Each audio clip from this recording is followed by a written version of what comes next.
আনমনে বসে বাগানে দোলনায় দুলছি। হালকা বাতাসে চুল এলোমেলো হচ্ছে বারবার।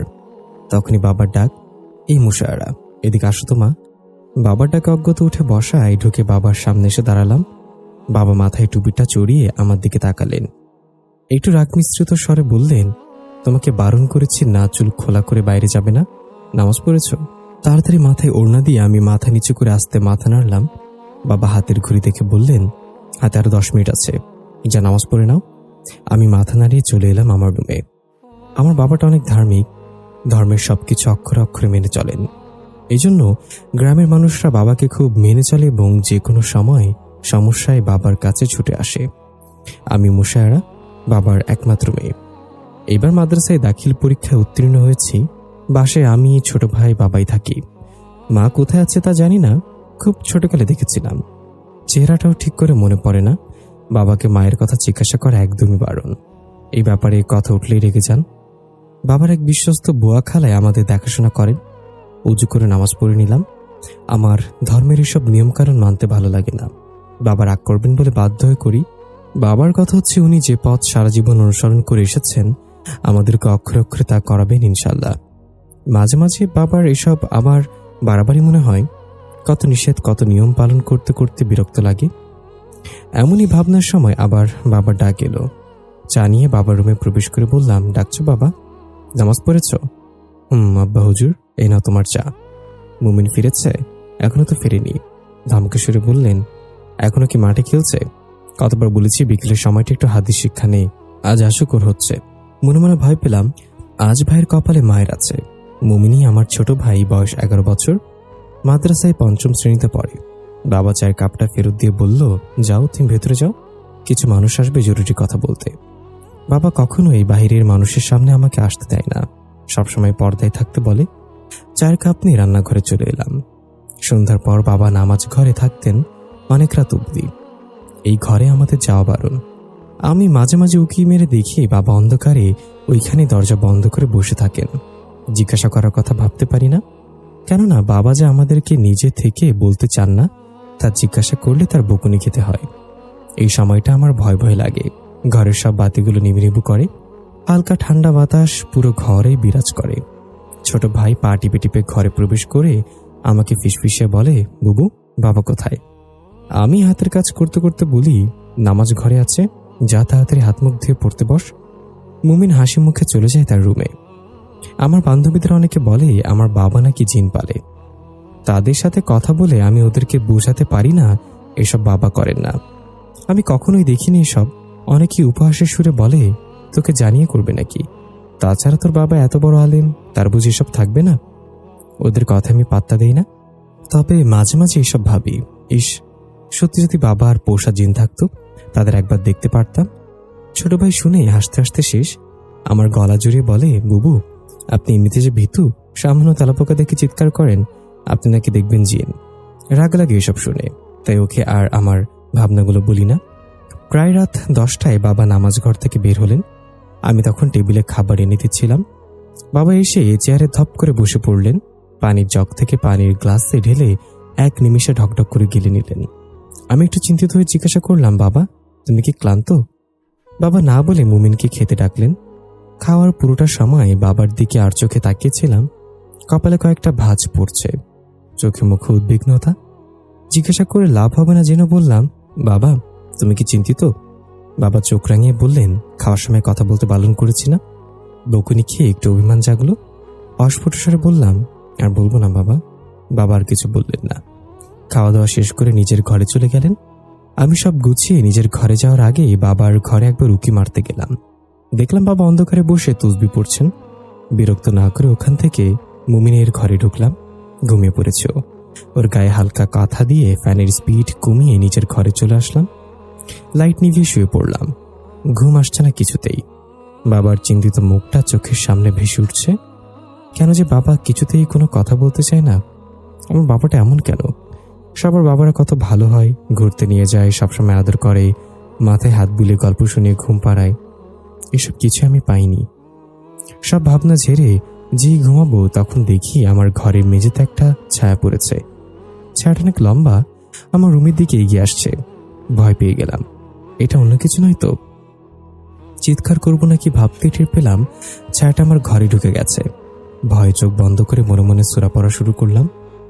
অনুভব করছি কেউ আমার দিকে গুটি গুটি পায়ে এগিয়ে আসছে। অনেক কাছে এসে গেছে আমার। মুশায়ারা, আজ তুই শেষ। জিন তোর সামনে এলে এসে বলে বিড়বিড় করতে লাগলাম। সে এসে আমার পাশে বসল। অতি যত্নে আমার মাথায় হাত বুলিয়ে দিচ্ছে।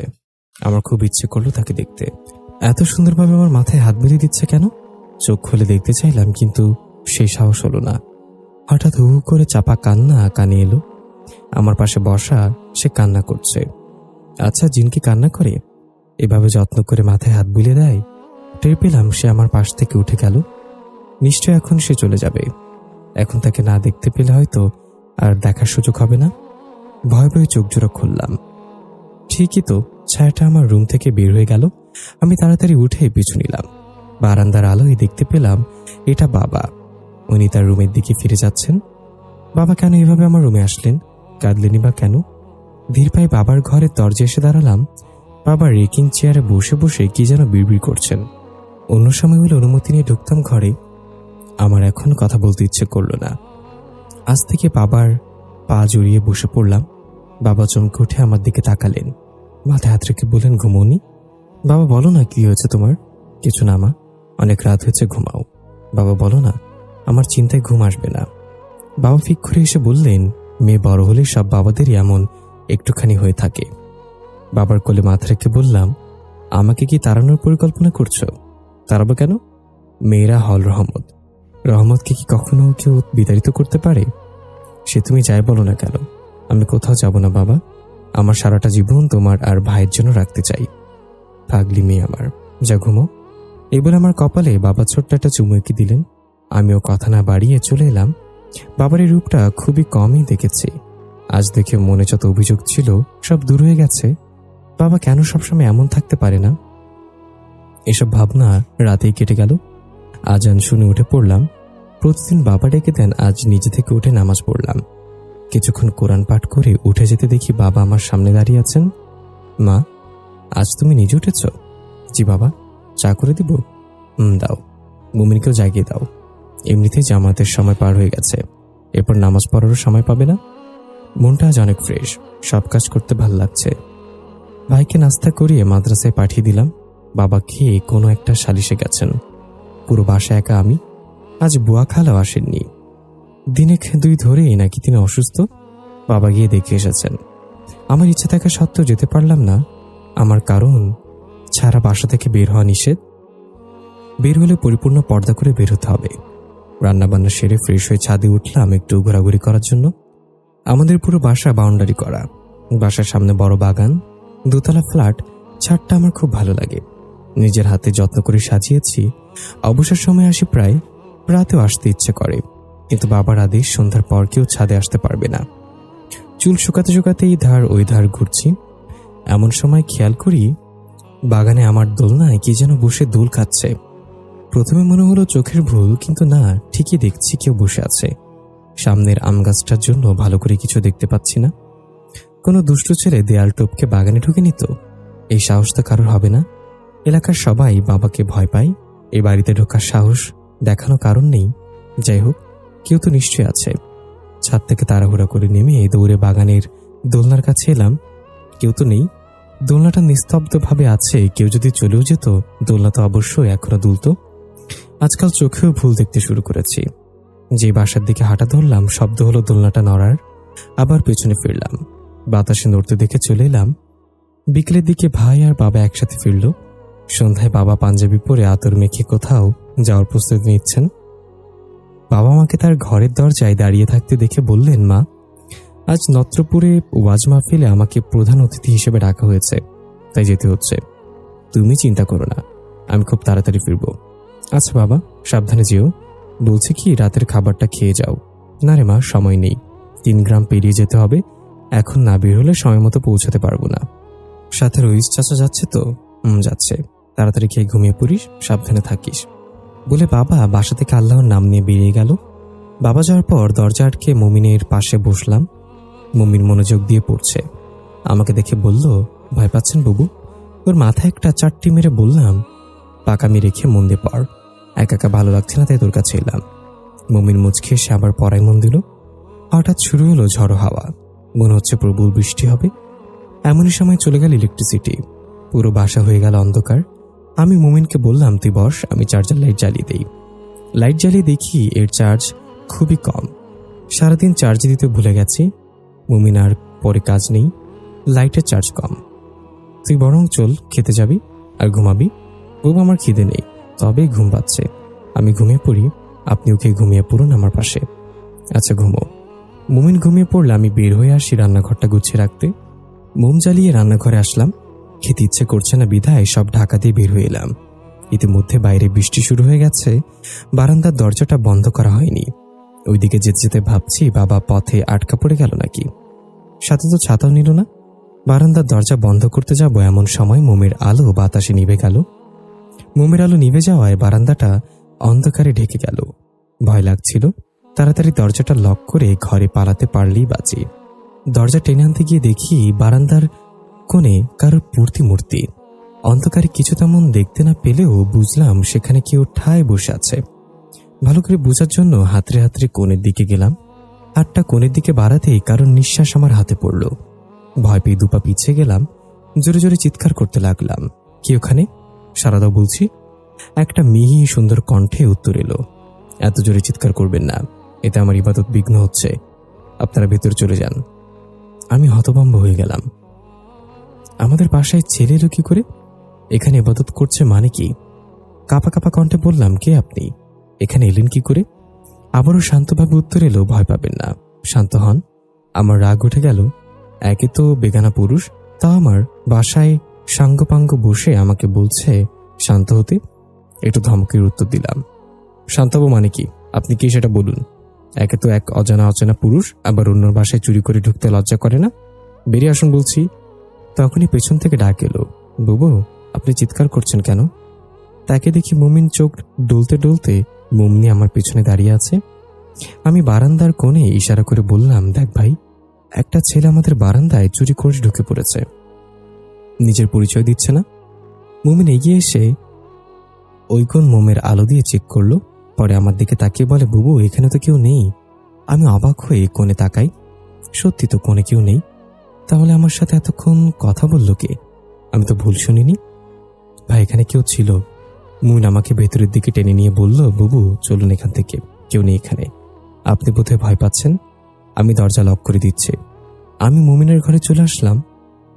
ও পিছু পিছু এসে বলল, বুবু আপনি ঘুমিয়ে পড়ুন, আমার ঘুম পাচ্ছে খুব, দরকার হলে ডেকে দিবেন। আমি মাথা নাড়িয়ে সাই দিলাম। ও ঘুমিয়ে করার পরও আমি বিছানায় হেলান দিয়ে আধ শোয়া রইলাম। চোখে ঘুম, কিন্তু ঘুমোতে চাচ্ছে না।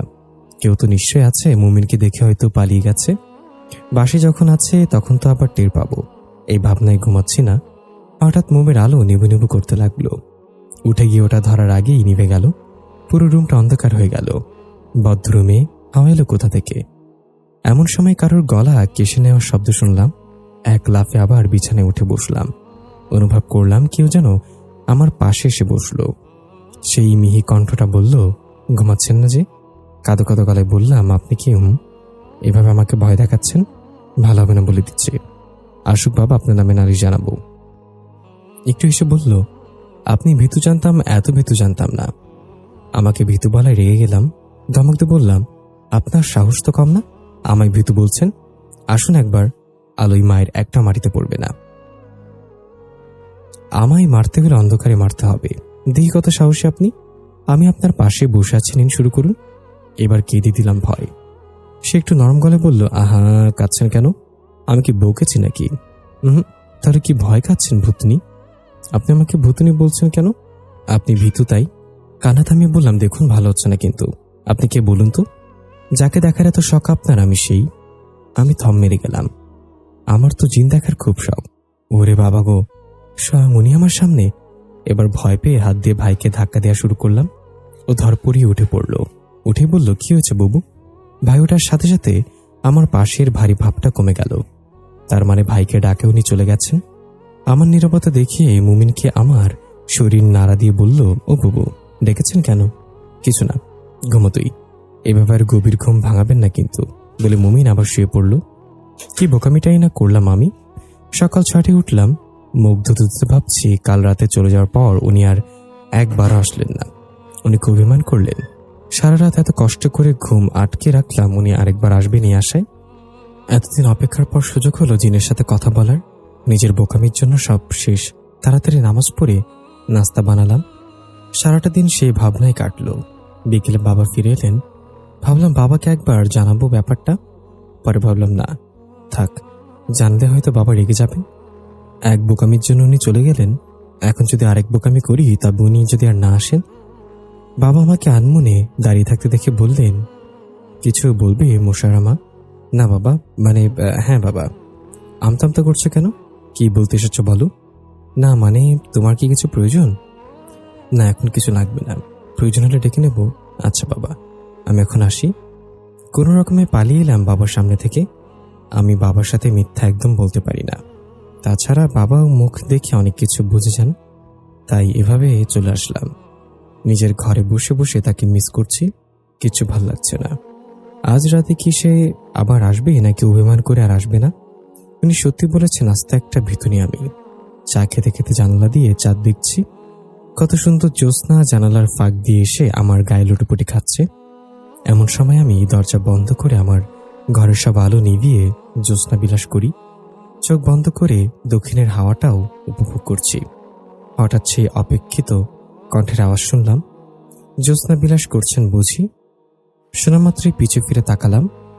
আমার বিছানার উপর একটা প্রতিমূর্তি মাথা নিচু করে বসে আছে। বিছানাটা আমি আমার জানালার বিপরীত কোণে, তাই জ্যোৎস্না অতদূর গেল না। এই অন্ধকারে তার মুখটাও দেখা যাচ্ছে না। ওপাশ থেকে আবার জিজ্ঞাসা, গভীর ভাবনায় হারিয়েছেন বুঝি? আমি উত্তর দিলাম, আপনি এসেছেন? মুহূর্তে উত্তরে এলো, কি ভেবেছেন আর আসবো না? চেয়েছিলাম তো আবার আসুন, কিন্তু ভাবলাম অভিমান করেছেন হয়তো। করার কথা কিন্তু করিনি। আমি অবাক কণ্ঠে বললাম, কেন? আমি তো জানি আপনি একটু ভীতুনি। প্রথম এমনটা করবেনি, তাই আর অভিমান এলো না। আপনি আবার আমাকে ভীতুনি বলছেন? কি বলবো বলুন, আপনি তো ভীতুই, সেটা আপনি নিজেও ভালো করে জানেন। আমি থতমত খেয়ে গেলাম। আরে বাবা, এ তো মনের কথাও জানে দেখছি। না, একে বুঝতে দিলে হবে না। স্বীকার করবো না ব্যাটাকে, মোটেও না। কি আপনি মন গড়া কিছু একটা বলে দিলেই হলো। আমতামতো করে বলে দিলাম। অপর পাশ থেকে তার হাসি। কি সুন্দর হাসিটা। ছেলেদের কি মুগ্ধ ছাড়া হাসি হয়? অত জেনে কি হবে, এই হাসিটা তার চেয়ে বেশি মুগ্ধকর। হাসি থামিয়ে বলল, আচ্ছা আপনি ভীতু নন, অনেক সাহসী। আমি এটা শুনে একটু ভাব নিলাম। শত হলেও একটা জিন আমার প্রশংসা করছে।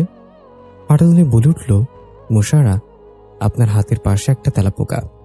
শুনেই হাতের কাপ ফেলে লাফিয়ে চিৎকার করে উঠলাম, ও বাবা গো! এক লাফে জানলা থেকে 3 পা পিছিয়ে এলাম। ওনার সে কি হাসি! এই মুগ্ধকর হাসি যেন থামেই না। খোঁচা দিয়ে হাসতে হাসতে বললেন, আসলে আপনি এতগুলি সাহসী। অভিমানে গাল ফুলিয়ে ফেললাম। গেল আমার সম্মানটা। যা একটু ভাব নিলাম, সেটাও শেষ। কি যে লজ্জা লাগছে আমার। এর মধ্যে আমার দরজায় করা পড়ল। এই রে, কি আবার চিৎকার শুনে ফেললো নাকি? কি বলবো বাবাকে? ভাবতে ভাবতে দরজা খুললাম। যাক বাবা না, ছোট ভাই এসেছে। দরজা খুলতেই প্রশ্ন ছুড়ে মারল, বুবু আপনি চিৎকার করছেন কেন? ও কিছু না, তেলাপোকা এসে পড়েছিল গায়ে। মুমিন খানিকক্ষণ হেসে নিয়ে বলল, ভিতর ডিম বুবু। চোখ রাঙিয়ে বললাম, গেলি এখান থেকে? গেলাম না, খিদে পেয়েছে, খেতে দিন। বাবা মসজিদ থেকে ফিরেছে, এসে পড়বে, আমাকে আগে খেতে দিন। আচ্ছা তুই যা, আমি আসছি। মুমিন আচ্ছা বলে নিজের ঘরের দিকে চলে গেল। কয়েকবার এই যে বলে তার উপস্থিতি বোঝার চেষ্টা করলাম। সারা পেয়ে মনটা খারাপ হয়ে গেল। আবার না বলে চলে গেল। ভাইও আর আসার সময় পেল না। আলো জ্বালিয়ে মেঝে থেকে চায়ের কাপটা তুলে নিয়ে রান্নাঘরে চলে এলাম। সেই রাতে উনি আর এলেন না দেখা দিতে। কেমন জানি এখনো অব্দি দেখিনি, তবুও তার আসার অপেক্ষায় ছটফট করি। যতটা সময় তার সাথে কথা বলি, কেমন ভালো লাগে কেটে যায়। তার জন্য শুধু ভালো লাগে আমাকে রাগিয়ে ঝগড়া করতে। এখনো নিজেকে একা মনে হয় না। অনুভব করি আশেপাশে সে আছে, আমি দেখতে পাচ্ছি না। সেদিনের পর থেকে 2 দিন আর তার খোঁজ নেই। উনি কি বোঝে না ওনার ভিতরে ওনাকে খুব মিস করে? ধুর, মনটা একদম খারাপ, কিছুই ভাল লাগছে না। এত পচা কেন জিনটা? আসুক, এবার আর কথাই বলবো না। অন্য ঘর থেকে বাবার ডাক, মোশাররা মা। গিয়ে বাবার কাছে হাজির হলাম। কিছু বলবো বাবা? চা চেয়েছিলাম অনেকক্ষণ আগে। দুঃখিত বাবা, মুমিনের জন্য নুডলস করছিলাম, এক্ষুনি করে দিচ্ছি, একটু বসো, এখন আর খাওয়ার সময় নেই। এক জায়গায় ফটো দিতে যেতে হবে। আমার পাঞ্জাবিটা এনে দাও তো। এনে দিচ্ছি। পাঞ্জাবি নিয়ে এসে দেখি বাবা কেমন জানি গম্ভীর মুখ করে আছেন। বাবা, তুমি কি কিছু নিয়ে চিন্তিত? রইস ভাইয়ের নাকি পেট পীড়া উঠেছে। এখন অতদূর আমি একা কি করে যাই? একজনকে পাশে থাকা দরকার। তো তুমি ভাইকে নিয়ে যাও। তুমি একা বাসায় কি করে থাকবে? বাবা, একটা রাতি তো, তুমি যাও ভাইকে নিয়ে, আমাকে নিয়ে ভেবো না। আচ্ছা মা, সাবধানে থেকো। সন্ধ্যার মুখে বাবা ভাইকে নিয়ে বেরিয়ে পড়লেন। পুরো বাসায় আমি একা। একা কি করবো ভেবে না পেয়ে বিছানায় আধা শোয়া হয়ে হাদিস শিক্ষার বই পড়ছি। জানালা দিয়ে হঠাৎ দমকা বাতাস ঢুকলো ঘরে। সাথে সাথে লাইট অফ হয়ে গেল। ভয় পেয়ে উঠে বসলাম। মেয়ে কণ্ঠে উনি বলে উঠলেন, ভয় পাবেন না, আমি এসেছি। মুখ ঘুরিয়ে নিয়ে বললাম, না আসলে হতো। অভিমান করেছেন? অভিমান করে কি হবে? ভিতনির এত অভিমান হয় জানা ছিল না? জানার ইচ্ছা থাকলে তো জানবেন। কানে ধরতে হবে নাকি এক পায়ে দাঁড়িয়ে থাকবো? কোনোটাই না। অভিমান করে থাকবে? করলে আপনার কি? আচ্ছা, আমি চলে যাচ্ছি। আমি ধরপড়িয়ে বললাম, এই না, যাবেন না। অপর পাশ থেকে কোনো সাড়া নেই। কাঁদো কাঁদো গলায় বললাম, চলে গেছেন বুঝি? একটু পর অনুভব করলাম উনি আমার পাশে বসলো এবং নরম কণ্ঠে বললেন, এ কি? আবার কান্না শুরু করলেন। চোখ মুছতে মুছতে বললাম, এভাবে হুট করে চলে গেলেন কেন? আমি চলে যেতে গেলে আপনার কি? যতটা জানি জিনদের মানুষ কখনোই কাছে আসতে দিতে চায় না, ভয় পায়, ঘৃণা করে তাদের। আমি জানি না, এইটুকু জানি আপনাকে খুব মিস করি। নিজেকে এখন একা মনে হয় না। আশেপাশেই আপনার অস্তিত্ব টের পাই। আপনার কণ্ঠ শোনার অপেক্ষা করি। উনি গভীর কণ্ঠে বললেন, আপনি এর পরিণতি সম্পর্কে অবগত নন। পরিণতি? ভবিষ্যৎ কি হবে আমি জানি না, জানতেও চাই না। দয়া করে আপনি এমন করবেন না। আমি দেখতে খুবই ভয়ানক। দেখে তো আর আপনাকে অনুভব করছি না। কণ্ঠটা তো আপনারই। কণ্ঠটাই আমাকে আপনার আগমনী বার্তা দেয়। প্রথমবারের মতো উনি আমার হাত দুটো স্পর্শ করলেন। আমি কেঁপে উঠলাম। এত ঠান্ডা হাত কেন ওনার? হাত দুটো জড়িয়ে ধরলেন। আল্লাহর আর নিজের উপর সবসময় ভরসা রাখবেন। আল্লাহ যা করেন ভালোর জন্যই করেন। তবে কখনোই আল্লাহর পথ থেকে বিমুখ হবেন না, গুরুজনের আবদ্ধ হবেন না। জানি না আপনার সাথে আর দেখা হবে কিনা, তবে আপনি সবসময় আমার মনে থাকবেন। আল্লাহ আপনার সহায় হন। আমি হতভম্ব হয়ে গেলাম। কি বলছেন এসব উনি? উনি কোথায় যাবেন? আর কি আমার সাথে দেখা দিবেন না? আমি ওনার হাত শক্ত করে বললাম, আপনি কি আর আসবেন না? আপনার ভিতুনিকে ছেড়ে চলে যাচ্ছেন? মুহূর্তের মধ্যে আমার হাতটা শূন্য হয়ে গেল। উনি অদৃশ্য হয়ে গেছেন। খুব কষ্ট হচ্ছে। কেন উনি এমন করলেন? রুমের আলো জ্বলে উঠেছে। কান্নাটা আর চেপে রাখতে পারলাম না। কাঁদতে কাঁদতে ভাবলাম, উনি কি আমার অনুভূতিগুলো পছন্দ করেননি? এমন করবেন জানলে কখনোই বলতাম না। আমার সব আশা উনি ভেঙে দিলেন। এমন না করলেও পারতেন না। যাবেনই যখন, তবে মায়া জাগাতে এলেন কেন? মনটা খুব খারাপ এই কয়দিন। উনি যাবার পর থেকে একটা আশায় ছিলাম, উনি ওনার কথা ভুল প্রমাণ করে আবার আসবেন আমার কাছে, কিন্তু আর ফিরে এলেন না। বাবা তখনই আমার রুমে এসে দরজায় টোকা দিলেন। আমি তাড়াতাড়ি চোখের পানি মুছে মাথায় ওড়না দিয়ে বাবার সামনে এসে দাঁড়ালাম। বাবা আমার মুখে হাত দিয়ে বললেন, তোমার কি মন খারাপ মা? না তো বাবা। কিছু বলবা? মা, একটা প্যাকেট হাতে দিতে বললেন, তৈরি হয়ে নাও। অবাক হয়ে বললাম, কেন বাবা? এক্ষুনি তোমার বিয়ে পড়াবো। কি বলছো বাবা, হঠাৎ বিয়ে? হঠাৎ নয় মা, অনেকদিন ধরেই ভাবছিলাম এই ব্যাপারটা। আজই ঠিক করলাম তোমার বিয়ে দিব। খুব সাধারণভাবে সম্পন্ন করব। বাবা, আমায় না জানিয়ে তুমি বিয়েও ঠিক করে নিলে? তুই আমার মতের উপর কথা বলবি না, এই ভরসা আমার আছে। বাবা, আমি এই বিয়ে ও ঘর থেকে বাবার ডাক এলো। বাবা আমার মাথায় হাত রেখে বলল, তাড়াতাড়ি তৈরি হয়ে নাও, বাদ জোহর তোমার কাবিননামা হবে। বাবা চলে গেলেন। আমি ওনার যাওয়ার পানে তাকিয়ে রইলাম। কি করব আমি? বাবার কথা ফেলবো নাকি রাখবো? না রাখলে বাবা কষ্ট পাবেন। সেই ছোট থেকে আদর যত্নে এত বড় করেছেন, তার মনে কষ্ট দিলে কি আল্লাহ আমায় ক্ষমা করবেন? প্যাকেট খুলে দেখি অনেক সুন্দর একটা বোরকা। পরে মুখটাও ঢেকে নিলাম। বিয়ের কোণে বোরকা পরে এটা জানা ছিল না। বাবা হয়তো এমন কারোর সাথেই বিয়ে দিচ্ছেন যে বাবার মতো একজন আলেম। যখন নামাজ শেষ করে বাবা আমার ঘরে এলেন, দোয়া পরে কবুল বলতে বললেন। মুখ দিয়ে কবুল শব্দটা বেরোচ্ছিল না, তাও কোনো রকমে 3 বার কবুল বলতে গিয়ে হু হু করে কেঁদে দিলাম। মনে মনে ওনাকে ডাকছি, উনি যদি সাড়া দিয়ে তার ভিতনিকে এই বিপদ থেকে সাহায্য করেন। কিন্তু কিচ্ছু হলো না। বিয়েটা সুস্থভাবে সম্পন্ন হলো। যার সাথে বিয়ে হয়েছে তাকে এখনো দেখলাম না। কোথাও বসে আছে তাও জানি না। কাঁদতে কাঁদতে বাবা ভাইকে বিদায় দিয়ে গাড়িতে উঠে বসলাম। পাশে বসে যিনি গাড়ি চালাচ্ছেন তিনি আমার স্বামী, বুঝতে কষ্ট হলো না, কেননা আমাদের সাথে আর কেউ নেই। তাকালাম না তার দিকে। বড্ড অভিমান ভর করেছে আমার উপর, এই মানুষটা আর বাবার উপর। গাড়ির জানলা দিয়ে বাইরে তাকিয়ে রইলাম। জিন সাহেবকে খুব মিস করছি। তার কথা মনে পড়তেই চোখ থেকে দুফোঁটা জল চেহারায় গড়িয়ে পড়ল। এমন একজনকে নিজের আপন করে পেতে চেয়েছি যে আমার ব্যাপারে সম্পূর্ণ উদাস। আমার চাওয়া দামটুকু সে দিল না। খুব ঘৃণা হয় তাকে। ভাগ্যটা আমার প্রচন্ড খারাপ। না হলে কি সবসময় আমার সাথে এমন অন্যায় হয়? ফিরে তাকাতে দেখি আমার স্বামী আর আমার দিকে টিস্যু বাড়িয়ে দিয়েছেন। তার দিকে মুখ না ফিরিয়ে টিস্যু নিয়ে নিলাম। এমন একটা মানুষের পাশে বসে থাকতে ইচ্ছে হচ্ছে না যে কনের মতামত ছাড়াই তাকে বিয়ে করে নেই। বিকেলে এসে শ্বশুর বাড়িতে পৌঁছালাম। অনেক বড় এবং সুন্দর বাড়ি তাদের, কিন্তু পুরো বাড়িতে 3 জন মেয়ে ছাড়া আর কাউকে চোখে পড়ল না। তারা আমাকে একটি ঘরে বসে রেখে গেল। খুব ক্লান্ত লাগছিল, চোখে কেমন জানি ঘুম নেমে আসছে। বোরকাটা খুলে গাটা বিছানায় এলিয়ে দিতে ঘুম চলে এলো। কারো রুমে ঢুকে দরজা লক করার শব্দে ঘুম ভাঙল। উঠে বসে দেখি আমার স্বামী নামক প্রাণীটি ঘরে এসেছে। হাতে আবার ভারী খাবার সাজানো ট্রেটা বেড টেবিলে রেখে আলমারি থেকে একটা লাল টুকটুকে শাড়ি বের করে হাতে দিয়ে ইশারা করলেন ফ্রেশ হয়ে নিতে। আমি শাড়ি নিয়ে ওয়াশরুমে ঢুকে পড়লাম। ফ্রেশ হয়ে তোয়ালে দিয়ে মুখ মুছতে মুছতে ভাবলাম, উনি কি বোবা নাকি? এই শাড়ি দিয়ে বুঝালো না কেন? বাবা শেষমেশ আমাকে একটা বোবা ছেলের সাথে বিয়ে দিল। আল্লাহ, কি জানে কি হবে। ফ্রেশ হয়ে বের হয়ে দেখি উনি বিছানার উপর বসে খাবার হাতে বসে আছেন।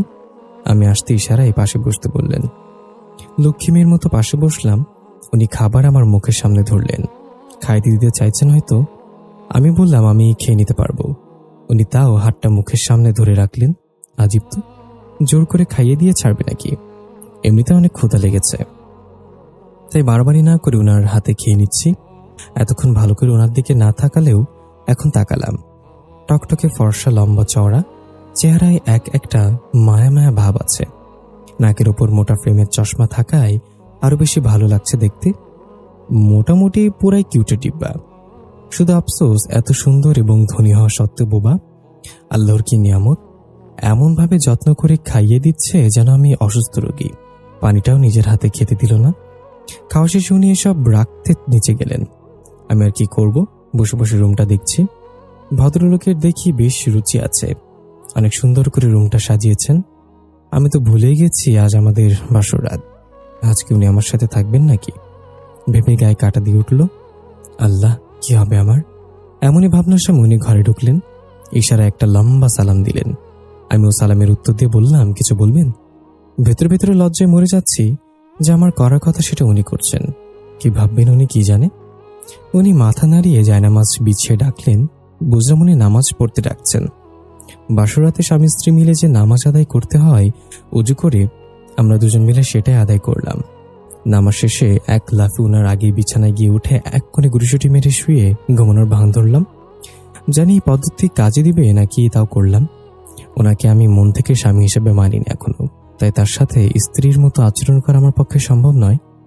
কিছুটা সময় পার হয়ে গেল। আজ চোখ মেলে দেখলাম উনি আমার দিকে এগিয়ে আসছেন। আল্লাহ, তুমি বাঁচো আমারে। প্রস্তুত হয়ে নিলাম আমাকে স্পর্শ করলে কড়া কথা শুনে দেব ঘুম ভাঙানোর জন্য। উনি এসে আমার গায়ে চাদর টেনে দিয়ে চলে গেলেন। যাক বাবা, হাফ ছেড়ে বাঁচলাম। রুমের লাইট অফ করে হালকা পাওয়ারের আলো জ্বালিয়ে দিলাম। আমি বিছানা হাতড়াতে লাগলাম উনি পাশে আছেন কিনা বুঝতে। পুরো বিছানায় আমি একা। উনি কই? ঘুমের মধ্যে খাটের নিচে পড়ে গেলেন নাকি? খাটের নিচটায় একবার উকি দিলাম। পুরো ঘরেই উনি নেই। অন্য ঘরে ঘুমিয়েছেন ভেবে নিশ্চিন্ত মনে ঘুমিয়ে গেলাম। ফজরের আজান দেওয়ার সময় ঘুম ভেঙে গেল। দেখি কেউ ঝুঁকে আমার মুখের দিকে তাকিয়ে আছে। আতকে উঠে বসলো। উনি আমার দিকে তাকিয়ে মুচকে হাসি দিলেন। বিরক্ত বোধ করলাম। এভাবে কেউ ভয় লাগিয়ে আবার হাসে? কচুর স্বামী। উনি ঘড়ির দিকে ইশারা করলেন। আমি কিছু না বলে উঠে ফ্রেশ হয়ে নামাজ পড়লাম। নামাজ পড়ে ওনাকে রুমে দেখলাম না। এই আবার কেমন মানুষ, এই দেখে আবার এই নাই। ওনাকে খুঁজতে রুম থেকে বের হলাম। পরে কি ভেবে ওনাকে না খুঁজে সোজা বাসার বাইরে আসলাম। ওনার বাসার সামনে অনেক বড় বাগান। মৃদুমন্দ বাতাস বইছে, চারিদিকে পাখির কলরব। চোখ বন্ধ করে লম্বা শ্বাস নিয়ে ভালো লাগা অনুভব করছি। চোখ খুলে দেখি উনি আমার সামনে চায়ের কাপ হাতে দাঁড়িয়ে আছেন। আমাকে চায়ের কাপটা এগিয়ে দিয়ে পাশে থাকা দোলনায় বসার ইশারা করলেন। কি যে হচ্ছে বুঝতেই পারছি না। এত কেয়ার করে কেন? এই কেয়ারিংটা আমার অস্তিত্বর কারণ হয়ে যাচ্ছে। আমি চাটা খেয়ে রান্নাঘরে চলে এলাম। এই বাড়িতে মানুষ একজন, কিন্তু রুম অনেকগুলো। রান্নাঘর খুঁজে পেতে বেগ পেতে হলো। ঢুকে দেখি মেয়ে 2টা নাস্তা প্রস্তুত করছে। আমাকে দেখে সব নিয়ে সালাম দিল। একজন হাসি মুখে বলল, আপনি আবার কষ্ট করে রান্নাঘরে আসতে গেলেন কেন ভাবি? সব কাজ কি তোমরা একা করবা নাকি বোন? আমি একটা হাত লাগাই। অপরজন বলল, আপনি নতুন বউ, কিছুদিন না করলে কিচ্ছু হবে না। সংসারটা তো আপনারই। এই কয়েকদিন বরং আমাদের ভাইয়ার সেবা করুন। বলেই দুজন খিলখিলিয়ে হাসতে লাগলো। আমার এসব কথা শুনে লজ্জা লাগছে, তবে মিশুক টাইপের মেয়েগুলোর সাথে কথা বলে অস্বস্তিতে অনেকটাই কাটিয়ে নিলাম। একসাথে বসে দুজন নাস্তা করার পর ওনাকে আর বাকিটা সময় বাসে দেখলাম না। কোথায় গেছে বলে যায়নি। এদিকে আমি গোসল করতে যাব, পরার মতো শাড়ি পাচ্ছি না। বাসা থেকে কিছু আনিনি, এবার পরবটা কি? মনে পড়ল কাল রাতে উনি আলমারি থেকে একটা শাড়ি বের করে দিয়েছেন। সেই ভেবেই আলমারি খুলে দেখি অনেক শাড়ি গয়না সাজিয়ে রেখেছেন উনি। বাহ, বিয়ের আগেই প্রস্তুতি নিয়ে রেখেছিলেন। এমন স্বামী পেয়ে নিজেকে ভাগ্যবতী মনে করার কথা, কিন্তু আমার সেসব মনে হচ্ছে না। আমি এমনটা চাইনি ঠিক তা নয়, তবে যাকে খুব করে চেয়েছি এই সে নয়। পুরনো কথা মনে উঠতেই একটা দীর্ঘশ্বাস ছাড়লাম। খুব জানতে ইচ্ছে করছে উনি কেমন আছেন। আমাকে কি একবারও মনে পড়ে না? স্বার্থপররা বুঝে এমনই হয়। মনটা খুব খারাপ হয়ে গেল। বিকেলের দিকে স্বামী কোনো রাজকার্য সেরে বাসে ফিরলেন। ওনাকে ছাড়া আমার দুপুরের খাবার খেতে কেমন জানি লজ্জা লাগছিল। তাই মেয়েগুলো বারবার বলা সত্ত্বেও খেলাম না। পেটের মধ্যে মনে হচ্ছে ডাইনোসর দৌড়াচ্ছে, তাও পেট চেপে বসে আছে ওনার অপেক্ষায়। শত হলেও নতুন বউ আমি, একটু আধটু তো এসব করাই লাগবে। উনি রুমে ঢোকার সাথে সাথে চোখ রাঙিয়ে তার দিকে তাকালাম, আর মনে মনে যত ভদ্র গালি আছে একটাও দিতে বাদ রাখলাম না। উনি আমার এই রূপ দেখে থতমত খেয়ে গেলেন। কি যেন ভেবে রুম থেকে কিছু না বলে বেরিয়ে গেলেন। আচ্ছা পচা লোক তো একটা মেয়ের জন্য তার সকাল থেকে না খেয়ে বসে আছে, আর তিনি গায়ে হাওয়া লাগাতে আবার বেরিয়ে গেলেন। নিজের কষ্ট নিজের ছাড়া আর কেউ বোঝে না। হায় কপাল, এমন একটা স্বামীও ভাগ্যে ছিল। মিনিট কয়েকের মধ্যে উনি আবার খাবার নিয়ে হাজির। খাবার দেখেই নিয়ে খেতে শুরু করলাম। একটু খাওয়ার পর ওনার দিকে তাকিয়ে দেখি উনি ড্যাব ড্যাব করে আমার খাওয়া দেখছেন। বিষম খেয়ে গেলাম। উনি তাড়াতাড়ি উঠে পানির গ্লাস এগিয়ে দিয়ে মাথায় ফু দিয়ে দিলেন। স্বাভাবিক হয়ে জিজ্ঞাসা করলাম, আপনি খাবেন না? উনি কিছু না বলে বড় বড় করে হা করলেন। এমা, এই দামড়া ছেলেটা কি এখন খাইয়ে দিতে হবে নাকি? হা যখন করে আছেন, না খাইয়ে দিয়ে উপায় কি? অনিচ্ছা সত্ত্বেও খাইয়ে দিলাম। রাতে খুব ছটফট করছি, ঘুম আসছে না। আমার পাশের মানুষটা কি নিশ্চিন্তে ঘুমাচ্ছে।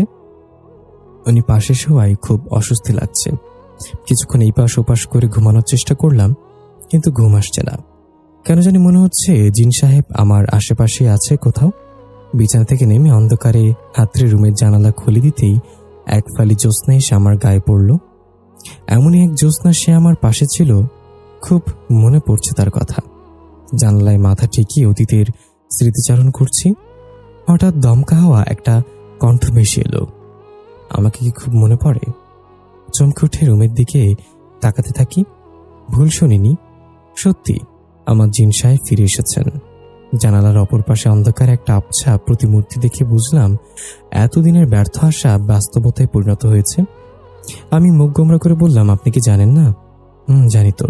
কেমন আছো? আপনাকে ছাড়া যেমন থাকা যায়। আপনি তো খুব ভালো আছেন। একটু হেসে বলল, অবশ্যই। আমি কি খারাপ থাকতে পারি এত মিষ্টি বউ থাকতে?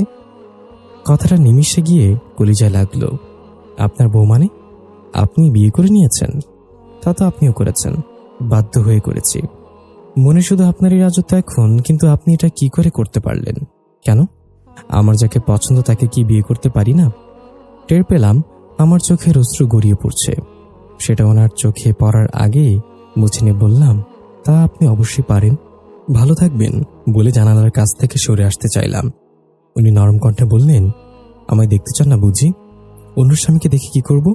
তাও দেখে নিজের মনকে শান্ত করুন বলে জানালার চাঁদের আলো এসে দাঁড়ালেন। আমি পাথরের মতো দাঁড়িয়ে অবাক হয়ে থাকতে দেখলাম। নিজের অজান্তে বলে ফেললাম, এই কি আপনি? সে মুচকে এসে বলল, হ্যাঁ আমি আপনার বর। এটা কি করে সম্ভব হলো? মনের টানটা শক্ত থাকলে সবই সম্ভব। এটা কোনো মায়া নয় তো? একদমই না। আমি মুস্তফা, আপনার বাবার বিশ্বস্ত পালিত জিন। ছোট থেকে আপনার বাবার কাছে বড় হয়েছে, ওনার আদেশেই আপনাকে বিয়ে করেছি। বাবা রাজি হলেন। আপনার বাবার মনের আশা ছিল তার পুত্র সমতুল্য জিনের সাথে আপনার বিয়ে দেয়ার। এর পেছনে আরেকটা কারণও আছে, সেটা সময় আসলে জানতে পারবেন। এটুকু বুঝলেন আল্লাহ আপনার আমার ভরসাটাকে মিথ্যা করেননি। শুকরিয়া আল্লাহর কাছে। আমি এটা কল্পনাও করতে পারিনি, কিন্তু আপনি এটা কেন আমাকে আগে জানাননি? আপনার ধৈর্য দেখতে চেয়েছি। যাকে বিয়ে করেছি তাকে একটু যাচাই করবো না? অবশ্যই এর জন্য মনে মনে নিশ্চয়ই আপনার কম বকা খাইনি। এমন ওকে জড়িয়ে ধরে বললাম, আপনি আসলে অনেক পচা। এত কষ্ট কি করে দিতে পারলেন? উনি কিছু না বলে আমাকে শক্ত করে জড়িয়ে ধরলেন। আমরা বিশেষ মুহূর্তে প্রবেশ করার সময় হঠাৎ ঘরে একটা বিকট শব্দ হলো। উনি আমাকে ছেড়ে দিয়ে অন্ধকারের মধ্যে হারিয়ে গেলেন। ওনাকে ডাকলাম কয়েকবার, কিন্তু সাড়া পেলাম না। কিছুক্ষণ পর ধস্তাধস্তির আওয়াজ শুনলাম। মনে হলো কেউ যুদ্ধ করে ঘরটাকে তছনছ করে দিচ্ছে। আমার জিনবরের গুঙ্গানি শুনে আমি আর বসে থাকতে পারলাম না। হাতের রুমের লাইটটা অন করলাম। লাইট অন করতে দেখি ঘরটা এলোমেলো হয়ে আছে। মুস্তফা মেঝেতে অজ্ঞান হয়ে পড়ে আছে, তার নাক মুখ থেকে রক্ত বের হচ্ছে। তার এই অবস্থা দেখে আমার প্রচন্ড কান্না চলে এলো। সেবা যত্ন করে ওনার জ্ঞান ফেরালাম। বিকেলের দিকে উনি অনেকটা সুস্থ হলেন। তখনই হুট করে বললেন, চলো বাবার বাসা থেকে ঘুরে আসি। কিন্তু আপনি তো অসুস্থ। আমি এখন অনেকটা সুস্থ বোধ করছি, চলো, তুমি তৈরি হয়ে নাও। আমি আর কথা না বাড়িয়ে ওনার কথা মতো প্রস্তুত হয়ে গাড়িতে উঠে বসলুম। উনি চুপচাপ গাড়ি ড্রাইভ করছেন। আমার মনটা বড্ড খুঁতখুত করছে। একে তো ওনার উপর আক্রমণ হয়েছে কেন, কি কারণে, কার কার দ্বারা হয়েছে সেটা জিজ্ঞাসা করা হয়নি। এর উপর অসুস্থতা নিয়ে বাবার সাথে দেখা করতে যাচ্ছেন। কিছুই বুঝতে পারছি না। নীরবতা ভেঙে আমি জিজ্ঞাসা করলাম, কাল রাতে কি আপনাকে আঘাত করেছে যে চাই না আমরা একসাথে থাকি? কথাটা মাথায় ঢুকে গেল। ভাবতে লাগলাম, কে চায় না? তবে ওনার জগতের কেউ চাচ্ছে না উনি মানুষের সাথে সংসার করুক, তাই ওনাকে আমার থেকে কেড়ে নিতে চাইছেন। বাবার বাসায় ঢুকতেই বাবাকে সালাম দিলাম। সালাম কৌশলার্দি সেরে মুমিনের ঘরের দিকে গেলাম। অনেকদিন দেখি না ভাইটাকে। মুমিনের সাথে দেখা করে রান্নাঘরে ঢুকে চা বানালাম। চা নিয়ে বাবার ঘরের সামনে আসতে শুনলাম উনি বাবাকে বলছেন, বাবা, আপনি আমাকে উপায় বলুন। আমি চাই না মুশারাকে ওরা আঘাত করুক, ওরা আমাদের সংসারটা নষ্ট করে দিক। শান্ত হ মুস্তফা, এমন বিপদের আশঙ্কা আমিও করেছিলাম, কিন্তু ভেবো না, খুব তাড়াতাড়ি আমি কিছু একটা চেষ্টা করব। তোমরা এখানে কিছুদিন থাকো। আমার এই বাসাটা বন্ধে আছে, কোনো খারাপ শক্তি প্রবেশ করতে পারবে না। এটা শুনে আমার হাত পা কাঁপতে শুরু করলো। তার মানে আমি যা ভাবছি তাই হচ্ছে। মুস্তফা আমাকে দাঁড়িয়ে থাকতে দেখে বলল, ভেতরে আসুন। আমি হাসি মুখে কোনো রকম চাটা রেখে রুমে চলে এলাম। মাথার ভেতর হাজারটা প্রশ্ন ঘুরপাক খাচ্ছে। মুস্তফার থেকে সব না জানা অব্দি শান্তি পাচ্ছি না। রাতে ওর বুকে মাথা রেখে জিজ্ঞাসা করলাম, আমাকে দয়া করে বলুন, কি আমাদের ক্ষতি চাইছে? এমন একজন আছে, এসব ভেবো না, আল্লাহর উপর ভরসা রাখো, তিনি আমাদের রক্ষা করবেন। এই বলে তিনি আমাকে পরম যত্নে বুকের মাঝে টেনে নিলেন। কিছুদিন বাবার বাসায় থাকার পর বাসায় ফেরার জন্য রওনা হলাম। যাওয়ার সময় বাবা আমাদের দুজনকে দুটো আল্লাহর কালামের তাবিজ দিলেন এবং বললেন, এটা কাজ ছাড়া করবো না তোমরা, আর মন দিয়ে আল্লাহকে ডাকো, তার কাছে সাহায্য প্রার্থনা করো। বাবার বাসা থেকে আসার পর আমাদের আর কোনো সমস্যা হয়নি। খুব সুন্দর সংসার সাজিয়েছিলাম দুজন মিলে, ভালোবাসায় পরিপূর্ণ ছিল। সকালটা শুরু হতো কপালে ওনার ঠোঁটের সংস্পর্শে ঘুম ভেঙে। সারাটা দিন খুব খুনসুটিতে কাটত। পালা করে এক একদিন এক একজন অপরজনকে খাইয়ে দিতাম। সন্ধ্যায় ছাদে বসে চাঁদ দেখতে দেখতে ওনার কাঁধে মাথা রেখে নানান রকম গল্প জুড়ে দিতাম। রাতে ওনার বুকে মাথা রেখে না ঘুমালে ঘুমিয়ে আসতো না। মাঝে মাঝে নিজেকে নিজের হিংসে হতো, এত ভালো কেয়ারিং স্বামীর ভালোবাসা পেয়ে। এত সুখের সংসার আর কারোর বয়ে এনে দিলে আমার একটি সুসংবাদ, আমি মা হতে চলেছি। ওনাকে জানানো মাত্রই প্রথমে আল্লাহর শুকরিয়া আদায় করলেন, পরে আমাকে কোলে তুলে বললেন, মুশারা, তুমি আমাকে কতটা খুশি করেছো তোমাকে বলে বোঝাতে পারবো না। আপনার খুশি দেখে আমারও অনেক খুশি লাগছে। এখন আমাকে কোল থেকে নামান, আমার ভয় লাগছে, পড়ে যাবো তো। পড়বে না বিতুনি, আমার তো ইচ্ছে করছে তোমাকে বুকের কোঠরে লুকিয়ে রাখি। লুকাবেন কেন? প্রশ্নটা শুনে ওনার মুখে দুশ্চিন্তার ছাপ দেখতে পেলাম। ওনার এমন মুখ দেখলে আমার খুব কষ্ট হয়, তাই ওনাকে খুশি করার জন্য বললাম, আমাদের ছেলে হবে নাকি মেয়ে? উনি পুলকিত হয়ে বললেন, আল্লাহ যেটা দেন সেটাই আমার জন্য শুকরিয়া। তবে আমার শখ একটা মিষ্টি রাজকন্যার, আল্লাহ আপনার মনের ইচ্ছা কবুল করুক। দেখতে দেখতে 8টা মাস কেটে গেল। এখন উঠতে বসতে অনেক কষ্ট হয়। উনি সবসময় আমার পাশে থাকেন, সব কাজ করে দেন, আগের থেকে অনেক বেশি যত্ন করেন। চুল বেঁধে দেন, শাড়ির কুচি ঠিক করে দেন, অজু করিয়ে দেন, সবসময় আমাকে সময় দেন, কখনো একা ছাড়তে চান না। এসব নিয়ে খুব ভালো দিন কাটছিল আমার, কিন্তু ইদানিং আমার খুব অস্বস্তি হয়। মনে হচ্ছে কেউ আমার উপর সারাক্ষণ নজর রাখছে। আশেপাশে খারাপ কিছুর উপস্থিতি টের পাই। ওনাকে এসব ব্যাপারে কিছু বলিনি যদি অযথা চিন্তা করেন। আজ সকালে উনি একটা কাজে বাইরে বেরিয়েছেন। আমি নিচে নামতে যাচ্ছি কাজের মেয়ে 3টাকে ডাকতে। অনেকক্ষণ ধরে রুম থেকে সবাইকে ডাকছি, কিন্তু কারো সাড়া পাচ্ছি না। তাই ওদের খুঁজতে সিঁড়ি বেয়ে নিচে নামছি। 2 কি 3টা সিঁড়ি সাবধানে বেয়ে নেমেছি। চিৎকার করে সিঁড়ি থেকে নিচে নেমে পড়ে গেলাম। তারপর কি হয়েছে জানি না, জ্ঞান ফিরতে দেখি আমি বিছানায় শুয়ে আছি। পাশে উনি আমার হাত ধরে বসে আছেন। ওনার দিকে তাকিয়ে দেখি চোখ দুটো ফুলে আছে। নিশ্চয় অনেকক্ষণ ধরে কেঁদেছেন। আমি উঠে বসে ওনার গালে হাত রেখে বললাম, কেঁদেছেন কেন? তুমি সিঁড়ি থেকে পড়লে কি করে? তোমাকে না বারণ করে গিয়েছিলাম একা একা নিচে নামবে না? আমি তো সাবধানে নামছিলাম, হঠাৎ মনে হলো কেউ আমাকে ধাক্কা দিয়ে ফেলে দিল। কি, তোমার হাতের তাবিজটা কোথায়? গোসল করার সময় খুলে কোথায় যেন রেখেছিলাম, এরপর আর পাচ্ছি না। তাই তো সাবিনা রিতাকে ডাকছিলাম ওরা যাতে আমাকে খুঁজে দেয়। এটা শুনে উনি পুরো ঘর খুঁজলেন, কিন্তু পেলেন না। পরে এসে ওনার তাবিজটা খুলে আমাকে পরিয়ে দিলেন। এটা আপনার তাবিজ, আমাকে পরাচ্ছেন কেন? এটা আপনার কাছে রাখুন। আল্লাহ না করুক আপনার যদি কোনো ক্ষতি হয়ে যায়। আমার সবচেয়ে বড় ক্ষতি তো হবে যদি তোমার আর আমার সন্তানের কিছু হয়। এটা সাবধানে রেখো। আর যদি সাবিনা তোমাকে ছুটে এসে না ধরতো কি হতো ভেবে দেখো। এই কথা শুনে আমার গা শিউরে উঠল। আসলে তো আজ বড় কিছু ঘটে যেত। বিকেলের দিকে বাবা আর ভাই আমাকে দেখতে এলেন। বাবা অনেক খুশি দেখেছিলাম আমার সুসংবাদে, কিন্তু আজকের ঘটনা শোনার পর মুখ কালো হয়ে গেল। মা, তোমাকে আরো বেশি সাবধান হতে হবে। কেউ চায় না তোমাদের সন্তান এই পৃথিবীতে আসুক, তার জন্য সে যা খুশি করতে পারে। সে কি বাবা, কে চায় না? তোমার মা। কি বলছো বাবা? তোমার মা একজন কালো জাদুকরী, শয়তানের পূজারিনী। আমি যখন জেনে হিসেবে বাধা দিয়েছিলাম, তোমার মা প্রচন্ড ক্ষেপে আমাদেরকে ছেড়ে চলে গিয়েছেন। কিন্তু মা কেন আমার এত বড় ক্ষতি চায়? বাবা কিছু বলার আগেই দেখি বাবা আর ভাই শূন্যে ভেসে উঠেছে। এটা দেখে আমি চিৎকার করতে থাকি। একটা অদৃশ্য নারীকণ্ঠ আমাকে বলছে, বাবা আর ভাইকে বাঁচাতে চাইলে তাবিজ ছুঁড়ে ফেলে দাও। বাবা আমাকে স্মরণ করে বারবার বলছে, না মা, আমাদের যাই হয়ে যাক তুই তাবিজ খুলবি না। আমার কসম লাগে মা। বাবার এই কথা শোনার পর কেন যেন বাবা আর আমার ভাইকে চোখের সামনে 2 টুকরো করে ছিঁড়ে ফেলল। এই দৃশ্য সহ্য করতে না পেরে আমি জ্ঞান হারাই। জ্ঞান ফেরার পর দেখি মুস্তাফা নীরবে কাঁদছে। আমি ওকে জড়িয়ে ধরে বলি, ওই শয়তানি আমার বাবার ভাইকে মেরে ফেলেছে। শান্ত মোশারা, আমার কাছে কোনো শক্তি নেই সব মোকাবেলা করার। সব শক্তি আমি হারিয়ে ফেলেছি। তাই কোনো অবস্থাতে তুমি তাবিজ খুলবে না। আপনার কোনো ক্ষতি করবে না তো? ভেবো না, আমার কিচ্ছু হবে না, এসো ঘুমাও। মাঝরাতে উঠে দেখি মুস্তাফা আমার পাশে নেই। দেয়ালে রক্ত দিয়ে লেখা, নিজের স্বামীকে বাঁচাতে চাইলে কালো পাহাড়ে চলে এসো। পরের দিন রাতে আমি সেই পাহাড়ের গুহার সামনে আসি। দেখি একজন ভয়ঙ্কর মহিলা আগুনের সামনে বসে বিড়বিড় করছে। মুস্তাফা একটা ছোট্ট বোতলে বন্দি। আমার ভাবতে ঘৃণা হচ্ছে, এই বাজে মহিলাটি আমার মা। আমাকে দেখে বলল, তাবিজ খুলে ফেলো। খুলবো না, কি করবেন আপনি? আমার কথা শুনে মহিলা উচ্চস্বরে হেসে উঠল। হাতে একটা পুতুল নিয়ে পুতুলটির বুকের বাম দিকে সূচ প্রবেশ করালো। সাথে সাথে মুস্তাফা আর্তনাদ করে নিচে লুটিয়ে পড়ল। আমি চিৎকার করে উঠলাম, দেখবি কি করি? তোর চোখের সামনে তোর স্বামীর টুকরো টুকরো করি। না, ওকে কিছু করবেন না, আমি তাবিজ খুলে ফেলছি। আমি হাত থেকে তাবিজ খুলে ছুঁড়ে ফেলে দিলাম। মহিলাটি আমার দিকে এগিয়ে এসে বলল, তোর স্বামী তো মরে গেছে, এখন তোর পালা।